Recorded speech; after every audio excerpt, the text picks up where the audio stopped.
Hello viewers and অ্যাসপাইরেন্টস, welcome to science square.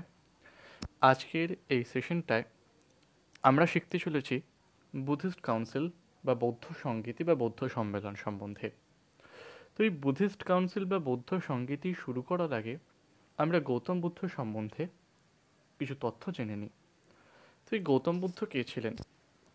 আমরা তো সবাই জেনেছি যে গৌতম বুদ্ধ হলেন কি আমাদের বৌদ্ধ ধর্মের প্রবর্তক। তো এই গৌতম বুদ্ধ জন্মগ্রহণ করেছিলেন কবে? গৌতম বুদ্ধ জন্মগ্রহণ করেছিলেন 563 বিসিইতে। গৌতম বুদ্ধ জন্মগ্রহণ করেন 563 বিসিইতে। তিনি কোথায় জন্মগ্রহণ করেছিলেন? লুম্বিনী গার্ডেন, কপিলাবস্তু, নেপালে। তার পিতার নাম কি ছিল? তার পিতা হলেন রাজা শুদ্ধোধন, যিনি হলেন শাক্য গোষ্ঠীর প্রধান।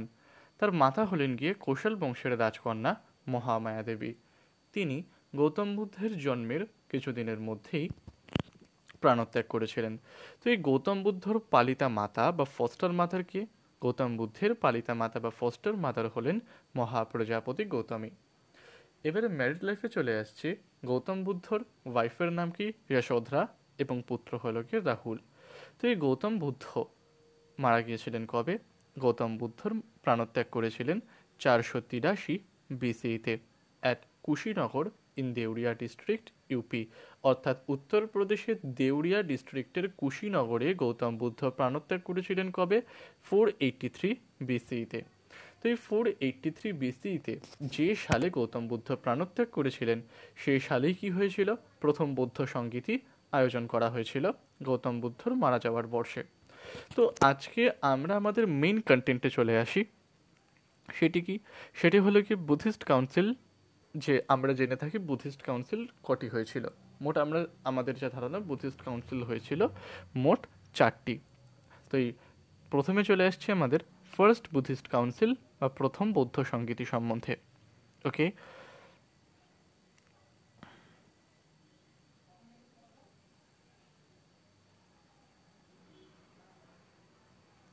চলো। তো ফার্স্ট বুদ্ধিস্ট কাউন্সিল বা প্রথম বৌদ্ধ সংগীতি। তো প্রথম বৌদ্ধ সংগীতি কবে আয়োজিত হয়েছিল? গৌতম বুদ্ধ মারা যাওয়ার বর্ষে। সেটি হলো আমাদের 483 বিসি। যার ভেন্যু কোথায় হলো কি? রাজগীর। তাহলে ফার্স্ট বুদ্ধিস্ট কাউন্সিল কবে আয়োজন করা হয়েছিল? 483 বিসিইতে, এবং যার ভেন্যু বা স্থান কোথায়? সেটি হলো রাজগীর বা গিরিব্রজ।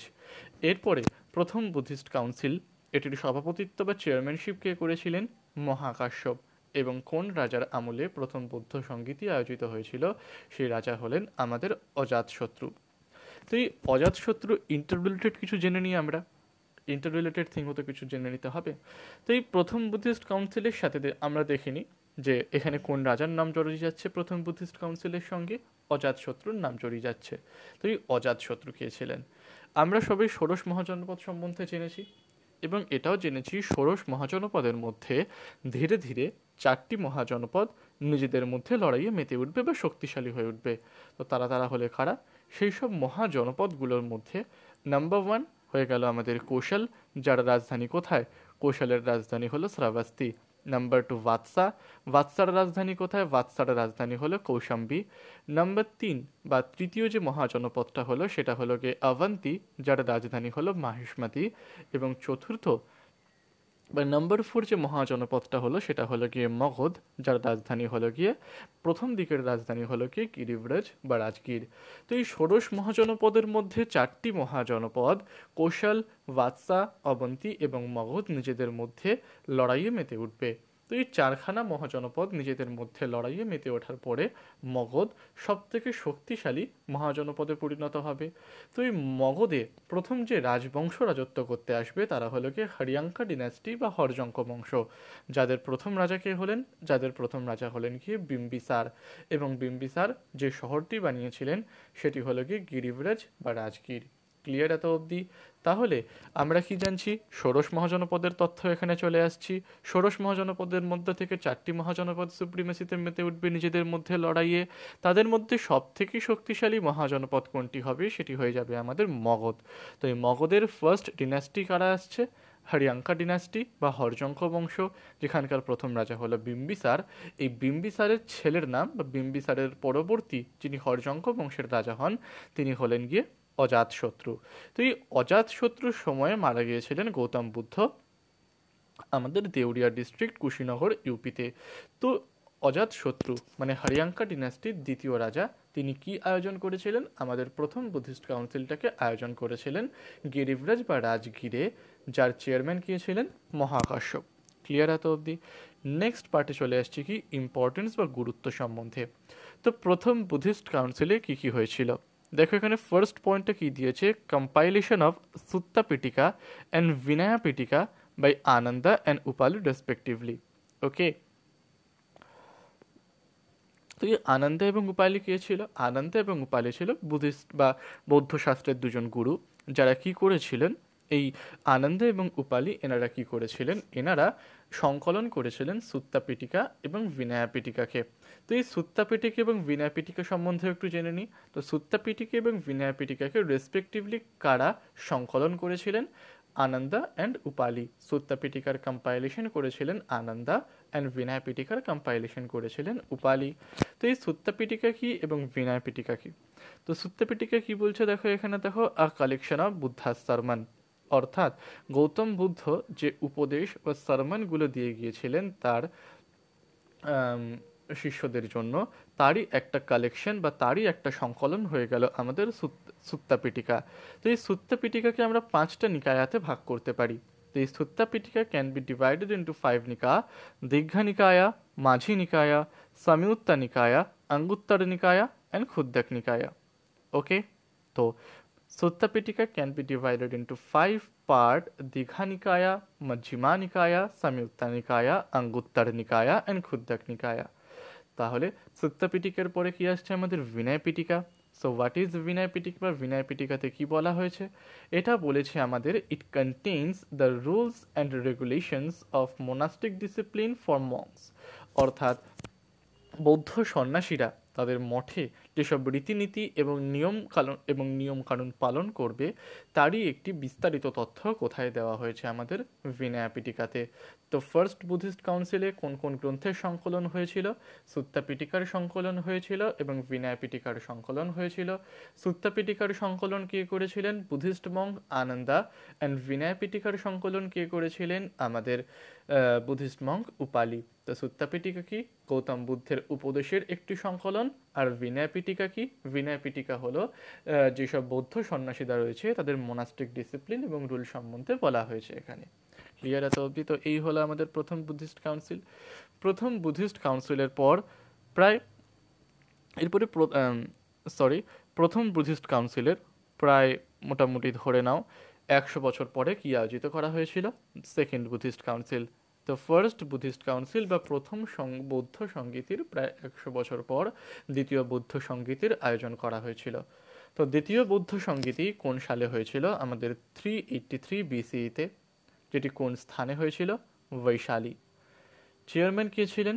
সাবাকামি বা সাবাকামির সভাপতিত্বে দ্বিতীয় বৌদ্ধ সংগীতির আয়োজন করা হয়েছিল। এবং কোন রাজার আমলে দ্বিতীয় বৌদ্ধ সংগীতি আয়োজিত হয়েছিল? তিনি হলেন গিয়ে কালাশোকা। তো আমরা প্রথমে কি জানলাম? মগধ সম্বন্ধে একটু জেনে নিলাম। মগধের যে হরিয়াঙ্কা ডিনাস্টি প্রথম রাজ করতে আসছে, হরিয়াঙ্কা ডিনাস্টির প্রথম রাজা হলেন বিম্বিসার এবং তার পুত্র হলো গিয়ে অজাতশত্রু, যিনি আমাদের ফার্স্ট বুদ্ধিস্ট কাউন্সিল বা প্রথম বৌদ্ধ সংগীতি আয়োজন করেছিল। এরপরে অজাতশত্রুর পরে রাজা হন তারই পুত্র। অজাতশত্রুর পর কে রাজা হন? অজাতশত্রুর পরে রাজা হন তারই পুত্র উদয়না। এবং উদয়নের পর রাজা হন অনিরুদ্ধা, মুন্ডা এবং নাগদশক। তো এই নাগদশক অবধি কি দেখতে পাবো আমরা? নাগদশক অবধি আমরা হরিয়াঙ্কা ডিনাস্টি দেখতে পাবো। এরপর নাগদশককে হত্যা করে সিংহাসনে কে বসবেন? নাগদশককে হত্যা করে সিংহাসনে বসবেন আমাদের কালাশোকের পিতা। কালাশোকের পিতা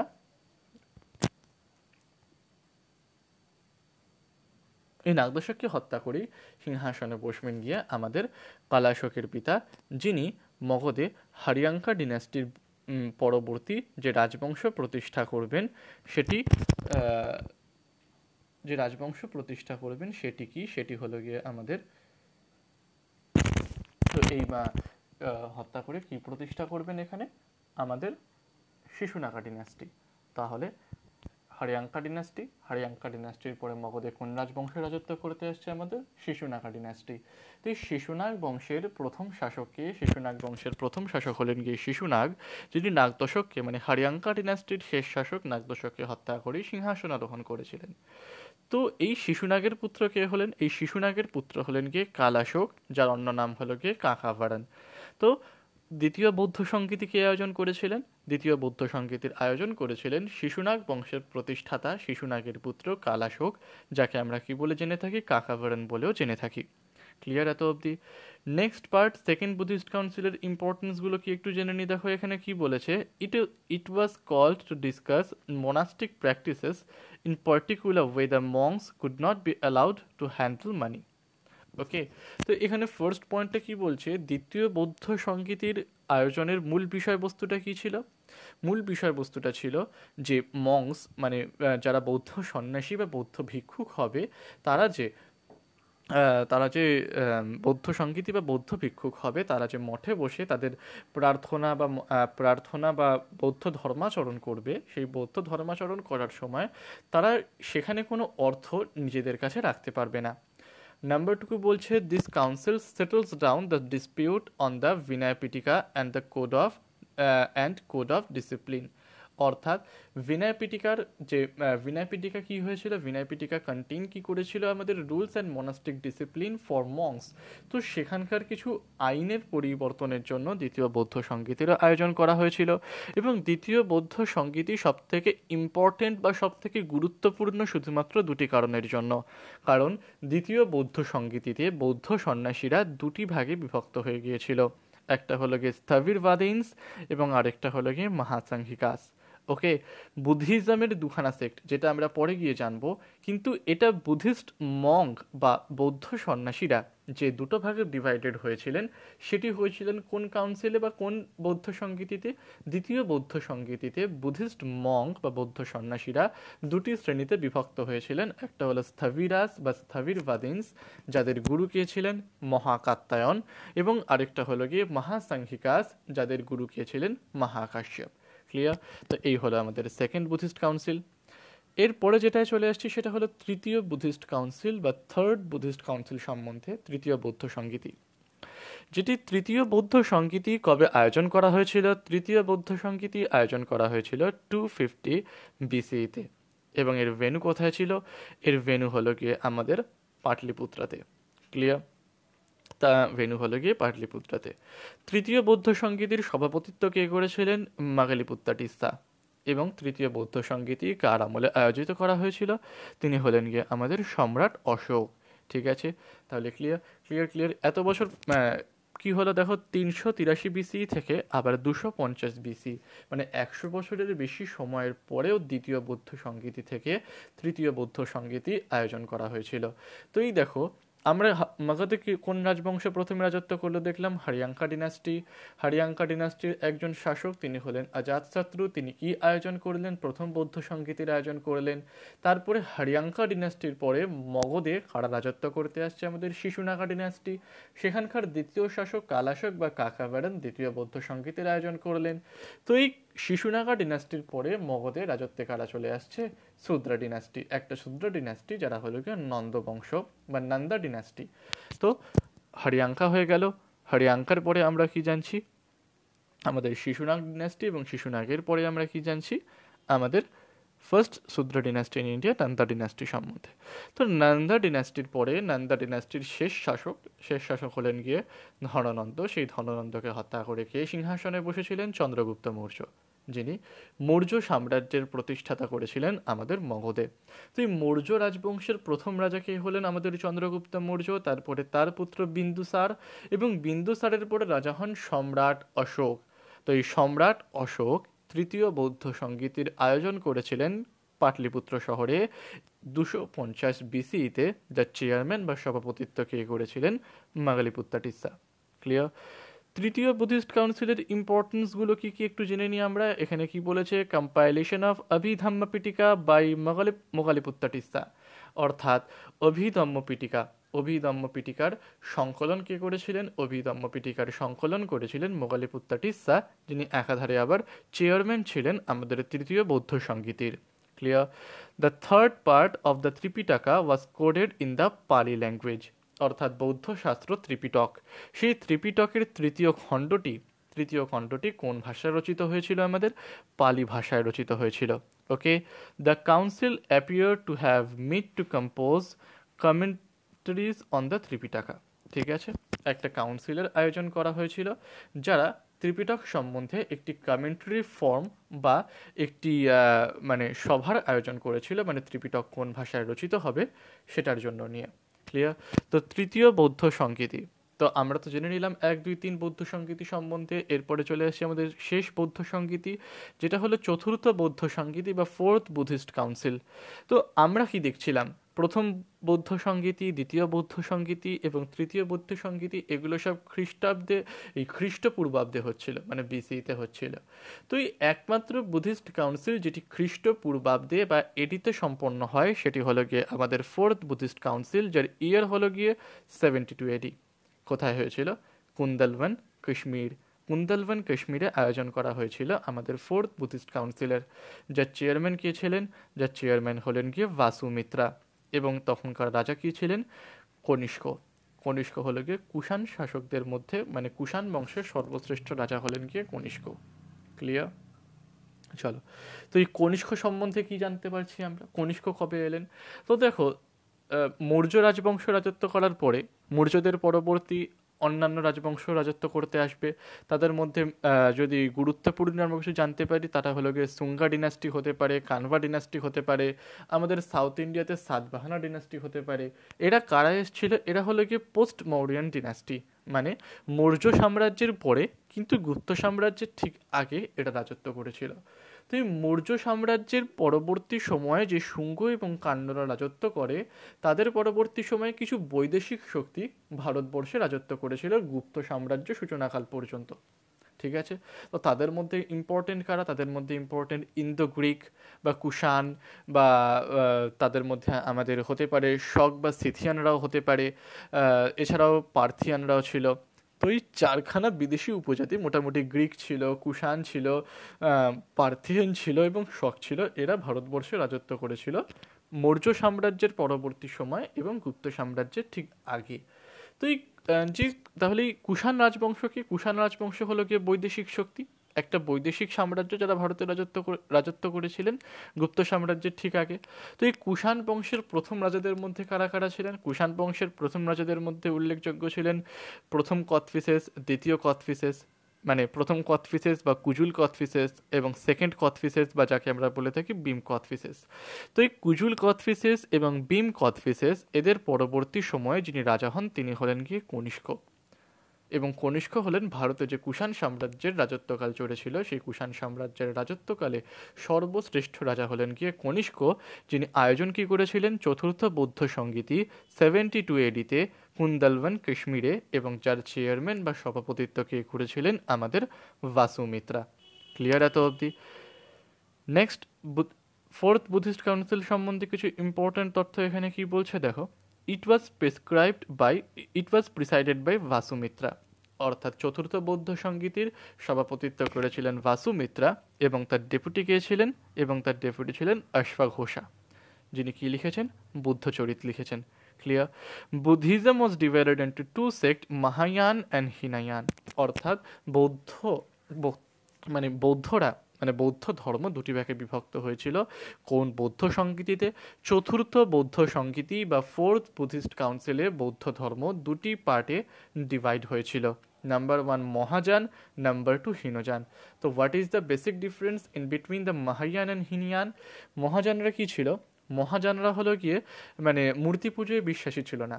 আর হীনযানরা কি করছিল? হীনযানরা হলো গিয়ে বৌদ্ধের মানে গৌতম বুদ্ধের মূর্তি গুড়ে তার পূজায় বিশ্বাসী ছিলেন। তো এই মহাযান এবং হীনযান বাদে আরও একটি বৌদ্ধ ধর্মের সেক্ট বা একটি বৌদ্ধ ধর্মের ভাগ সম্বন্ধে আমরা জানতে পারি, সেটা হলো গিয়ে বজ্রযান সম্বন্ধে।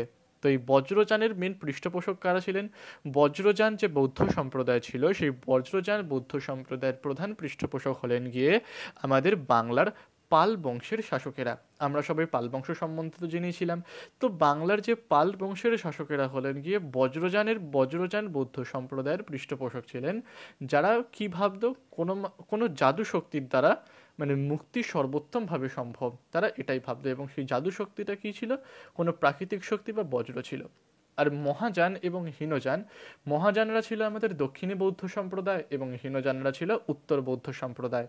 এবং এই মহাযান বৌদ্ধ ধর্মের পৃষ্ঠপোষক ছিলেন আমাদের সম্রাট অশোক, এবং হীনযান বৌদ্ধ ধর্মের পৃষ্ঠপোষক কারা ছিলেন? হর্ষবর্ধন হয়ে গেলেন, কনিষ্ক হয়ে গেলেন। তো এরা হলেন গিয়ে আমাদের হীনযান বৌদ্ধ ধর্মের পৃষ্ঠপোষক।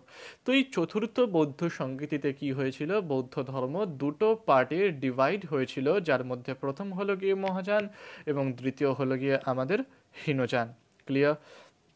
নেক্সট কি বলেছে? The Mahayana tradition based some of it scripture on the Sthaviravadin Abhidharma text. ঠিক আছে, এই মহাযান যে ট্র্যাডিশনটা, মহাযান ট্র্যাডিশনের থেকেও মানে হীনযান ট্র্যাডিশনটার ব্যাপ্তিটা বেশি পরিমাণে ঘটেছিল।